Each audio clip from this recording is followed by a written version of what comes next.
मुख्यमंत्री हेमंत सोरेन का आज छठा बजट पेश होने वाला है और ऐसे में कहीं ना कहीं सत्ता पक्ष को काफ़ी उम्मीदें हैं, क्योंकि लगातार किसान के मुद्दों को लेकर जो है सो झारखंड में जो सत्ता पक्ष के लोग हैं वो केंद्र सरकार को घेरने का काम कर रहे थे। साथ ही साथ आम जनों की समस्याओं को लेकर और स्वास्थ्य की व्यवस्था को लेकर जो है सो बजट में काफ़ी उम्मीदें उन लोगों ने जताई है और कहा है कि इस बार का जो बजट होगा वो ऐतिहासिक होगा, क्योंकि छठा बजट है मुख्यमंत्री हेमंत सोरेन का। वहीं कल जिस तरह से नगर निकाय का चुनाव संपन्न हुआ है उसको लेकर विपक्ष ने फिर एक बार सरकार पर हमला बोला है और कहा है कि इस बार जिस तरह से नगर निकाय का चुनाव हुआ है बैलेट पेपर से कराने की क्या जरूरत थी, ईवीएम से कराया जा सकता था, बेहतर वोटिंग होती है और साथ ही साथ पूरी व्यवस्था जो है सो और बेहतर हो सकता था। कहीं ना कहीं ये कहा जा सकता है कि इस बार जो बजट सत्र का जो आज बजट पेश होना है, वित्त मंत्री राधा कृष्ण किशोर बजट को पेश करेंगे और जो अनुमान लगाया जा रहा है कि सभी के लिए ये बजट होगा, बेहतर बजट होगा।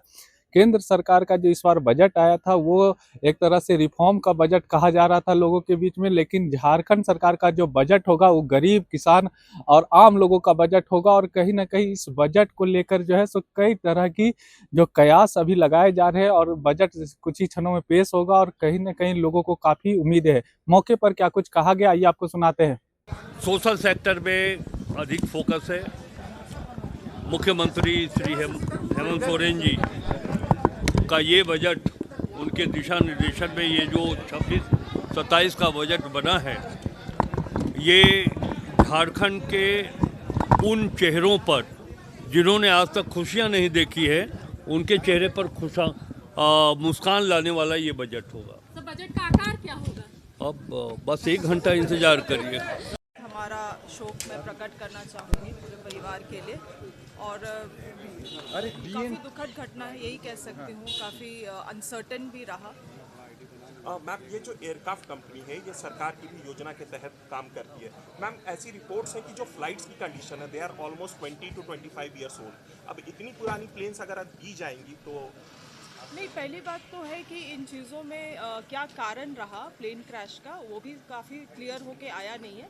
तो निश्चित रूप से इसमें जांच तो होना ही चाहिए, क्योंकि सरकारी योजनाओं के अतिरिक्त वीआईपी मूवमेंट्स के लिए भी और पेशेंट्स के लिए भी ये सारे चार्टर्ड फ्लाइट्स इस्तेमाल होते हैं।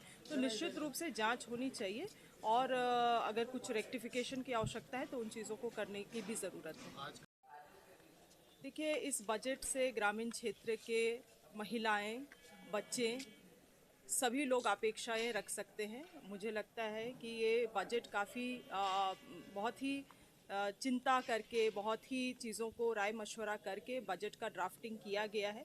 निश्चित रूप से ग्रामीण क्षेत्र के लिए और ख़ास करके हमारे किसानों के लिए काफ़ी कुछ इस बजट से जुड़ी हुई है। वो तो आप लोग भी जब बजट सामने आ जाएगा तो उसका जब अध्ययन होगा, उन चीज़ों को हम लोग तुलनात्मक अध्ययन करेंगे पिछले वर्ष के बजट से, खर्च से, तो सारी चीज़ें छनकर सामने आ जाएंगी कि बजट कितना शानदार होगा। आपकी क्या अपेक्षाएं हैं कि कौन से विभाग को इस बार ज्यादा? देखिए, मेरा मानना है शिक्षा को, स्वास्थ्य को, स्थापना मद को, मेरा मानना है इन चीज़ों को एक अच्छा बजट मिलेगा तो निस्संदेह हम लोग अच्छा होगा। नए नियोजन का सृजन होगा, नई नौकरियाँ आएंगी, शिक्षा के क्षेत्र में खर्चा होगा, स्वास्थ्य के क्षेत्र में खर्चा होगा। तो हमें लगता है कि इस राज्य को बेहतर, जो राज्य हमारा सपना था, हमारे शहीदों का सपना था, उसमें साकार कर पाएंगे। इसमें क्षतिपूर्ति हुई है क्या? विमान हादसे के बारे में मुझे उतनी जानकारी नहीं है। 7 लोग जाने गए हैं। सबसे पहले मैं उनके प्रति श्रद्धांजलि व्यक्त करता हूँ। शोक परिवार को हिम्मत मिले इस दुख की घड़ी में, और साथ ही साथ मैं सरकार से इस विषय में जांच की मांग करता हूं। लेकिन आए दिन कहीं ना कहीं विमान हादसे काफ़ी ज़्यादा हो रहे हैं, तो इसको लेकर जो तकनीकी सेल है उनको इन सब चीज़ों का ध्यान रखने की आवश्यकता है। देखिए, बजट को लेकर सबकी नज़रें विधानसभा के इस पटल पर हैं। वित्त मंत्री के भाषण पर होगी कि बजट पर वह मध्यम वर्ग परिवार को, इस राज्य के आम जनमानस को क्या देने जा रहे हैं। उसके बाद बजट आने के बाद हम लोग उस पर चर्चा करेंगे कि वास्तव में बजट जनता के अनुरूप है या फिर राजनेताओं के अनुरूप है या फिर उस बजट का कोई औचित्य नहीं है। तो हमें बजट का प्रतीक्षा है, आज संभवतः बजट आ ही जाएगा। में अमन चैन का जिंदगी लोग जिएंगे, विकास होगा।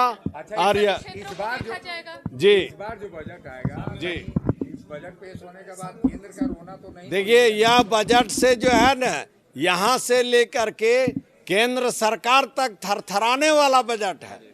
नरेंद्र मोदी को भी सोचना पड़ेगा। इस तरह बजट जब केंद्र में नहीं हम लोग बना सके, लेकिन राज्य में हेमंत सोरेन का बजट जो है काबिले तारीफ है और ये गरीबों का बजट है। धन्यवाद।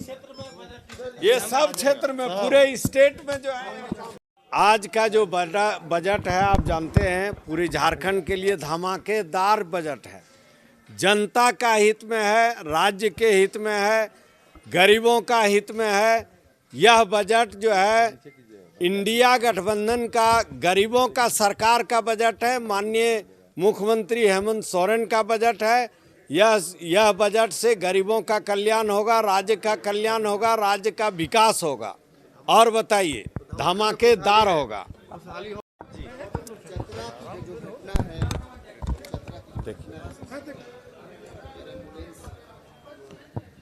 देखिए, ये तो दुर्भाग्यपूर्ण है।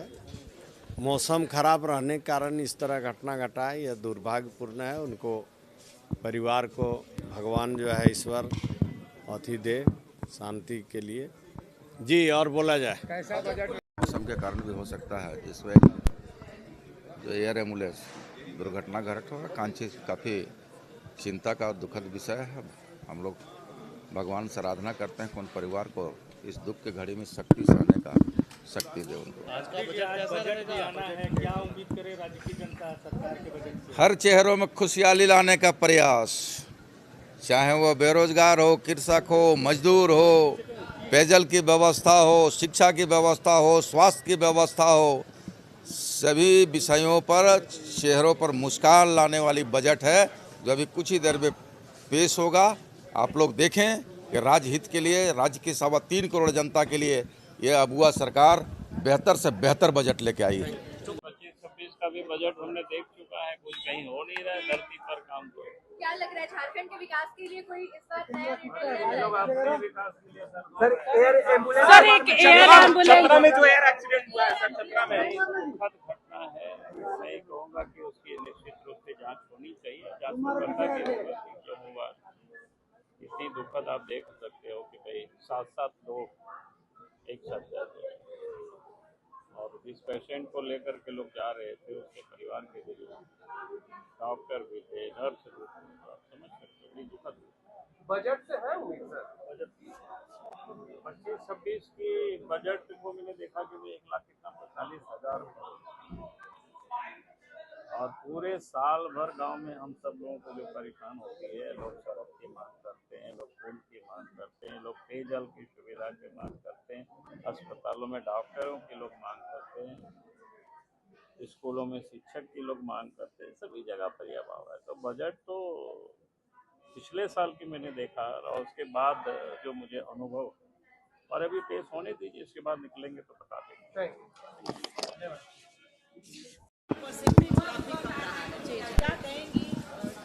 देखिए, इन्होंने बैलेट पेपर में जो वोटिंग कराने की जो घोषणा की और बैलेट पेपर में जो चुनाव हुआ, आप देख ही रहे किस तरह से अराजकता फैला हुआ था हर एक बूथ में कैसे मारपीट की घटनाएं हो रही थी, कैसे बूथ कैप्चरिंग की घटनाएं सामने आ रही थी। प्रशासन के साथ मिलकर जो है वहाँ पे जो बूथ में जो वोटिंग कराने वाले उन्हें पीटा गया। तो ये सभी चीज़ें आप देख ही रहे हैं कि किस तरह से शासन और प्रशासन मिलकर इस वोटिंग को कर रहा है। अब देखते हैं जो चुनाव के रिजल्ट है क्या आता है। देखिए, मैं तो यही कह रहा हूँ कि सरकार और प्रशासन की मिली भगत आप कहिए, क्योंकि जहाँ बूथ सेंटरों में जो वोटिंग हुई है, ज़्यादा से ज़्यादा बूथ सेंटरों में तो मारपीट की घटनाएं हो गई, अराजकता फैल गया। आपके जो पोलिंग एजेंट थे उनके साथ मारपीट की गई, बूथ को पूरा कैप्चर कर लिया गया एक समुदाय के द्वारा। तो ये सभी घटनाएं हुई। तो ये तो चिंतन का विषय है कि इस प्रकार से जो है प्रशासन या सरकार कह लीजिए, बात जो है वोटिंग का करता है, लेकिन वोटिंग करवाने का इनका मंशा ही नहीं, किसी तरह से विफल करवाना है ताकि कहीं वोट पड़े ही ना। देखिए, आज बजट पेश होने का है, लेकिन उसके पहले हम कल के मामले में थोड़ी सी जानकारी देना चाहते हैं, क्योंकि कल पहली बार आपने देखा कि बैलेट पेपर से वोट हुआ और ये सरकार की तो मंशा ही नहीं थी कि वोट हो। हम लोगों ने काफ़ी आंदोलन किया, तब सरकार तैयार हुई कि वोट हो जाए, लेकिन उसमें भी 3 अड़ंगे लगाए उन्होंने। सबसे पहला जो दलगत चुनाव होता है तो दलगत चुनाव नहीं होना है, हम लोगों को कोई आपत्ति नहीं, चलो जैसी मर्जी वैसे करिए। दूसरा आया कि ईवीएम से चुनाव नहीं होगा, उसमें भी कोई आपत्ति नहीं, चलो भाई ईवीएम से चुनाव नहीं होगा, बैलेट पेपर से होगा। फिर आपने ये देखा कि किस प्रकार से ये सरकार ने वोटरों के नाम को इधर उधर करके कितने नाम को गायब कर दिए। आज हमारे पास देखिए एग्जाम्पल है, माननीय पद्मश्री जो बलबीर अभिभावक जैसे हैं, 91 साल की उम्र में उन्होंने 3 बूथों का चक्कर लगाया, लेकिन उनका नाम वोटर लिस्ट में नहीं मिला। बाद में उन्होंने कहा कि हम अपनी लाइफ में पहली बार वोट देने के अधिकार से वंचित रह गए। दूसरा देखिए, हिसाग के 82 वर्षीय अभिभावक अनंत राम जी ने, वो जब गए तो उन्होंने भी देखा कि वोटर लिस्ट में उनका नाम नहीं, वो भी वापस आ गए। 80 वर्षीय अभिभावक माता चंपू देवी, वो भी जाती हैं, उनका भी नाम नहीं। ऐसे मेरे पास दर्जनों नहीं सैकड़ों नाम हैं जिनको हमने नोट करके लाया है। तो आखिर ये सरकार किस प्रकार की अव्यवस्था की, ये हम जानना चाहते हैं। और साथ ही साथ एक बड़ी मजेदार बात, पति पत्नी का नाम अलग अलग बूथ पे, बच्चों का नाम अलग अलग बूथ पे। तो आखिर ये सरकार कहीं न कहीं इस चुनाव को चाहती नहीं थी, मजबूरन में चाही तो इस प्रकार की अव्यवस्था लाई। और कई जगह आपने देखा कि कैसे हंगामे का भेंट चढ़ गया। गिरिडीह, चतरा, कई जगह आपने देखा कि वहाँ पर कई जगह है, हम नाम नहीं ले पा रहे, समय कम है इसलिए, कई जगह झड़पें हुई और कहीं न कहीं प्रशासन की मुस्तैदी नहीं थी, या तो हम कहेंगे कि एक पक्ष को आगे बढ़ाने के लिए सबने मदद करने का काम किया। तो ये अव्यवस्था लेकर के भारतीय जनता पार्टी आगे आएगी और सरकार से जवाब मांगने का काम करेगी। देखिए, वे साल भर हो गया, एक रोड नहीं बना, अब कैसे उम्मीद करें। बोलना आसान है, करना कठिन है। बोलते तो बजट तो बनता है, अनुपूरक बजट बन रहा है। पहले ये लोग चुनाव के पहले, विधानसभा चुनाव के पहले इतना रोड का शिलान्यास कर दिया, इतना नदी में पुल पुलियों का शिलान्यास कर दिया, ये अभी तक उसका काम कहीं कहीं शुरुआत भी नहीं हुआ है। 24 का जरा कहानी सुनिए, सुनाइए, मैं सुनाता हूँ, सरजमीन की बात करता हूँ। ये लोग को गोल मटोल जवाब दे देता है, जहाँ से जिला से संबंधित पदाधिकारी होते हैं, जहाँ से प्रश्न का उत्तर मांगा जाता है, चाहे तारांकित प्रश्न हो, अल्पसूचित प्रश्न हो, निवेदन प्रश्न हो, जितने भी तरह के प्रश्न होते हैं सबको खाली ढाक का 3 पात ये लोग करते हैं। ये सरकार चल नहीं रही है, चल नहीं रही है, सिर्फ हवा में चल रही है, कहीं कुछ नहीं है। अच्छा, आरजेडी के विधायक कह रहे हैं केंद्र सरकार थरथरा जाएगी, ऐसा बजट। देखिए, आरजेडी क्या कहेगी? जो आरजेडी झारखंड राज्य के सवाल पर लास्ट में झारखंड दे रहा था, वो हमसे क्या बात करेगा? आरजेडी को तो बात करने का झारखंड में कोई अधिकार नहीं है, मेरे दिमाग से जो मैं सोचता हूँ। आप लोग भी झारखंडी अगर होंगे तो इस बात को सोचेंगे, विचारेंगे।